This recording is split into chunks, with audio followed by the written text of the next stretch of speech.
আসসালামু আলাইকুম সবাইকে। আশা করি সবাই ভালোই আছেন। আজকে আবারও আমরা বোলিং প্র্যাকটিসের জন্য চলে আসলাম আমাদের চিরচেনা প্রিয় গভীপুর মাধ্যমিক বিদ্যালয় খেলার মাঠে। আহ, তো আজকে বল করব, আসলে একটু গতি নিয়ে ফোকাস করছিলাম, যার কারণে গতিশীল বলগুলো করার চেষ্টা করতেছি। কারণ কিছু কয়েকদিন পর হয়তো বা ম্যাচে খেলতে হবে, তার কারণে একটু গতিশীল বোলিংটা একটু প্র্যাকটিস করে নিচ্ছি। আর যেহেতু একজন ফাস্ট বোলারের মেন ফ্যাক্টটাই হচ্ছে গতি তৈরি করা, আসলে গতি জেনারেট না করলে বলগুলো আসলে মার খাওয়ার সম্ভাবনা থাকে। তো গতির দিকে নজর রেখে আজকের দিনটা শুরু করলাম। আহ, আজকে দিন শুরু করে গতির ওপরে একটু বেশি কাজ করার চিন্তা ভাবনা নিয়েছি। গতির পাশাপাশি আমার সব থেকে বেস্ট পজিশন ইয়র্কার লেভেলেও বল করার জন্য চেষ্টা করতেছি। আর বল করতে ইয়র্কার যে মানে প্লেসমেন্টটা, সেখানেই বল ফেলার চেষ্টা করতেছি।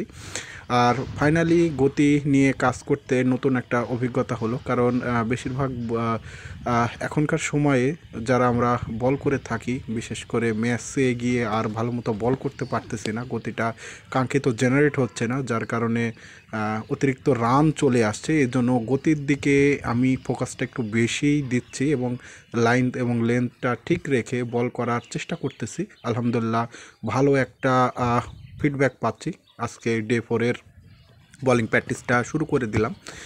আর বলিং প্র্যাকটিসটা শুরু করতেছি কারণ আপনারা জানেন যে আমি একজন গতিশীল বলার। এই গতিশীল মুভমেন্টটা যখনই আমি ধরে রাখতে পারবো, আমি যদি নিয়মিত প্র্যাকটিস না করি তাহলে এই আসলে এটা ধরে রাখা সম্ভব হবে না। আর সেজন্য চলে আসলাম বল প্র্যাকটিস করতে। আর বোলিংয়ের মেন ফোকাসই হবে বলে, কারণ বলটা যদি সে সঠিকভাবে না করতে পারে তাহলে তো মার খাওয়ার সম্ভাবনা থাকে। ব্যাটিংয়ের হাতে মার খেতে হবে, এটাই বাস্তবতা। আর এছাড়া আর কিছু না। আর একজন গতিশীল বলারের মুভমেন্টটাই থাকবে সামনে কি আছে বা কে ব্যাটিং নামলো সেটা না দেখে নিজের লাইন এবং লেন্থ এবং নিজের কনফিডেন্সের উপরে ভরসা করে বলটি করতে হবে। যেহেতু একজন বলারের মেন থিমটাই হচ্ছে আসলে ভালো বল ডেলিভারি দেওয়া। আর আজকে কিছু দুর্দান্ত ডেলিভারি দেব। আর এই ডেলিভারিগুলো আসলে দিতে একটু এক্সট্রা গতির প্রয়োজন হচ্ছে, সেটার দিকেই ফলো করতেছি।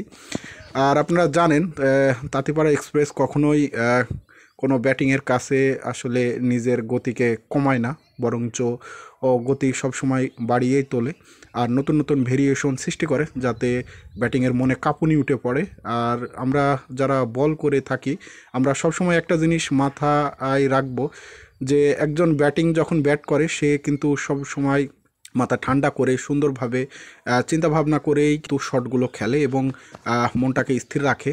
আর আমরা যারা বল করি বা যারা প্রফেশনাল বলার আছেন, অনেক সময় হয়ে যায় কি যে আমরা আসলে সেভাবে বলটিকে যেভাবে ফেলতে চাই সেভাবে হয় না, যার ফলে বলটি খারাপ হয় এবং ব্যাটিংয়ের হাতে আসলে মার খেতে হয়। সেজন্য প্র্যাকটিসটা বেশি করতে হবে, কারণ একজন প্রফেশনাল বলার হতে হলে তাকে লাইন এবং লেন্থটা ঠিক রেখে আসলে বলিং প্র্যাকটিসটা চালিয়ে যেতে হবে।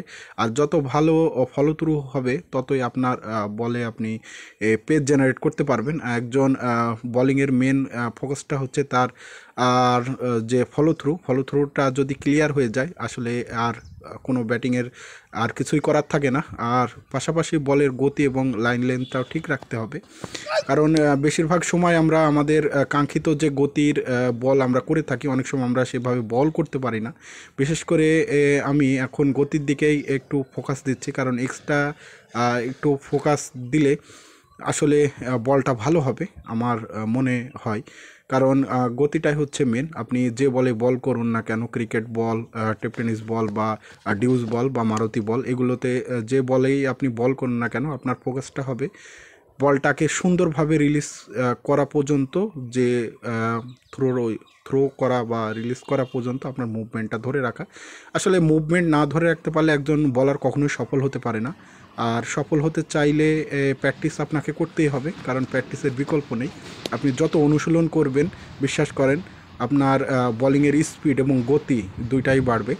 আর আমি নিজে প্রমাণ, কারণ আমি দীর্ঘদিন খেলার সাথে জড়িত আছি। আমি আমার আগে বল তেমন একটা ভালো হতো না, এখন আলহামদুলিল্লাহ বল লাইন এবং লেন্থ মেনটেন করে বল ভালো একটা হয় আপনাদের দোয়ায়।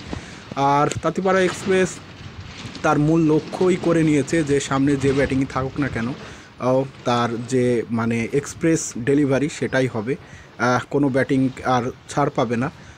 এখন এক্সপ্রেস গতিরই বল হবে সামনে, যে কয়টা ম্যাচ আসবে ইনশাল্লাহ প্রতিটা ম্যাচেই এক্সপ্রেস গতির বলই তাঁতিপাড়া এক্সপ্রেস উপহার দেবে। আপনারা সব সময় আমাদের পাশেই থাকবেন এবং এই ছোট্ট চ্যানেল এবং এই ছোট্ট পেজটিকে সব সময় আপনারা ভালোবাসা দিয়ে সামনের দিকে এগিয়ে নিয়ে যাবেন এবং আমার জন্য দোয়া করবেন যাতে আমি আরও দুর্দান্ত গতিতে কিছু ডেলিভারি করতে পারি। ভালো থাকবেন, সুস্থ থাকবেন। আসসালামু আলাইকুম সবাইকে।